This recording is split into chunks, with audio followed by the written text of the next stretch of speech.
everyone! Welcome to another story time. I'm Nicolai Kabana, and I'm going to be your reader today.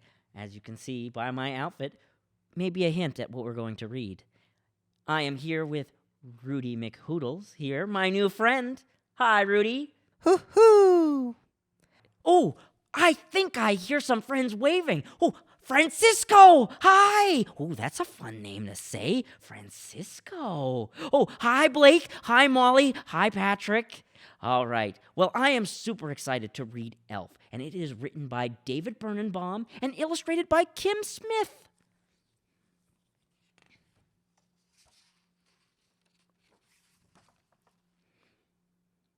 This is the story of how Buddy the Elf saved Christmas. It's a story that begins many years ago. One Christmas Eve, Santa Claus slid down the chimney of an orphanage with a sack full of toys. While he was eating some cookies the children had left out for him, a little baby crawled into his sack. On Christmas morning, Santa and his elves were celebrating another successful year of gift-giving when they heard a strange noise coming from the toy sack. It was a baby. One of the older elves adopted the baby and named him Buddy. The code of the elves: 1. Treat every day like Christmas. 2. There's room for everyone on the nice list. 3. The best way to spread Christmas cheer is singing loud for all to hear. Although Buddy grew twice as fast, he was no different from the other elf children, and he had more Christmas spirit than anyone. But it wasn't always easy being a human in an elf's world. Buddy could never make toys as fast as the other elves could. I'm the worst toy maker in the world. I'm a cotton-headed ninny-muggins. You're not a cotton-headed ninny-muggins. You're just special.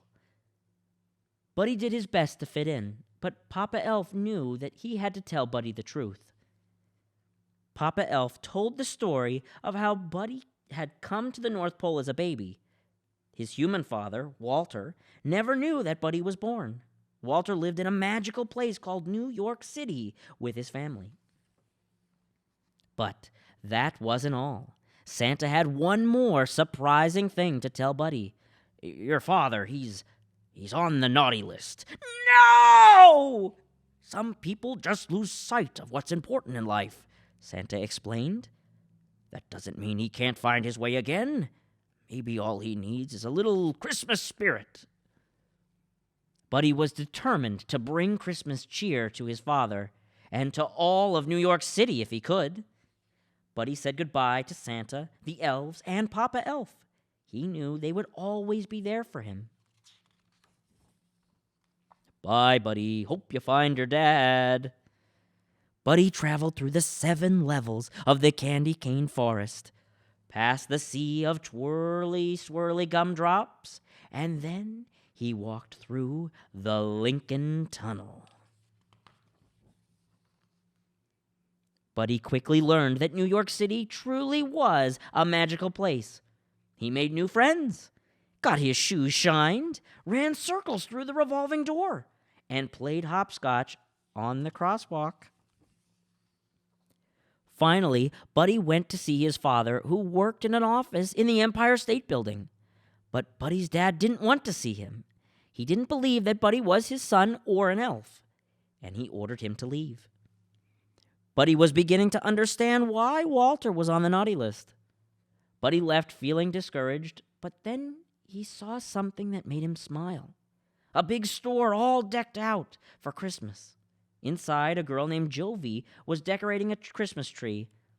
Buddy was glad to meet another human who shared his appreciation for elf culture. Jovi told him that Santa would be visiting the store the next day. Buddy was so excited to see Santa again.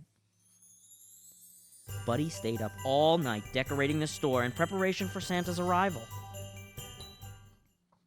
But when Santa arrived the next morning, Buddy realized that he was an imposter. You smell like beef and cheese. You're not the real Santa. You sit on a throne of lies.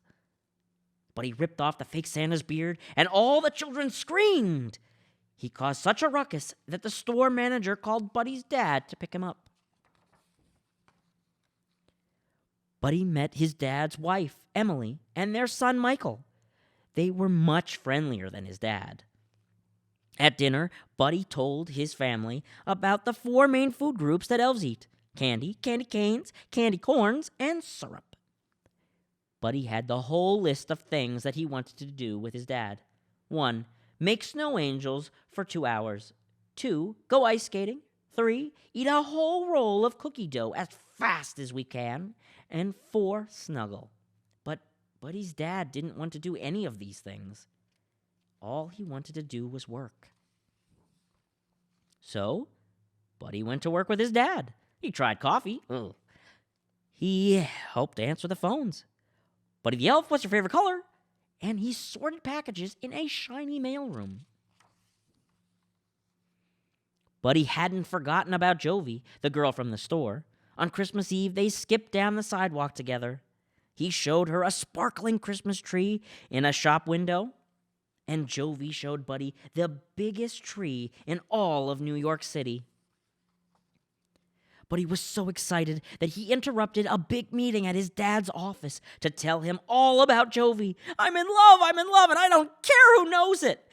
But Buddy's dad didn't want to be interrupted. Get out! Buddy was so upset that he decided to run away. He left a note behind. I'm sorry I ruined your lives and crammed 11 cookies in the VCR. I don't belong here. I don't belong anywhere. I'll never forget you. Love, Buddy. When Michael told his dad that Buddy was missing, Walter felt sorry for yelling at him. He knew what he had to do. Walter's boss didn't want him to leave the meeting, but Walter said that nothing was more important than finding his son. Buddy was on his way out of the city, but then he saw something strange overhead. It was Santa's sleigh, and it was falling from the sky. Buddy found Santa in Central Park. My sleigh can't fly without Christmas spirit, and there's no Christmas spirit anymore, Santa explained. I need an elf's help. But Santa, I'm not an elf. Buddy, you're more of an elf than anyone I've ever met. Suddenly, Walter and Michael burst through the trees. They had been looking for Buddy all night. Buddy, I need to apologize to you, Walter said. You've been right about everything, and I don't want you to leave. You're my son, and I love you. I love you too, Dad. While Buddy helped Santa fix the sleigh, Walter and Michael joined Emily and Jovi in the crowd outside Central Park. They needed to help people find their Christmas spirit. Jovi remembered something that Buddy had told her. The best way to spread Christmas cheer is singing loud for all to hear. One by one, everyone began to sing. It's working, Buddy exclaimed. Everyone except for Walter. Dad, you have to sing. Finally, Walter joined in. Santa Claus is coming to town. Just in the nick of time, Santa's sleigh soared into the sky. There was so much Christmas spirit in the air that the sleigh flew all the way to the top of the Empire State Building. The next day was Christmas. It was the best Christmas ever, because Buddy got to spend it with his whole family, doing all of his favorite things. Singing, giving gifts, and snuggling. And that's the story of how, with a little help, Buddy the Elf managed to save Christmas, and his spirit saved a lot of other people too. I really love that story.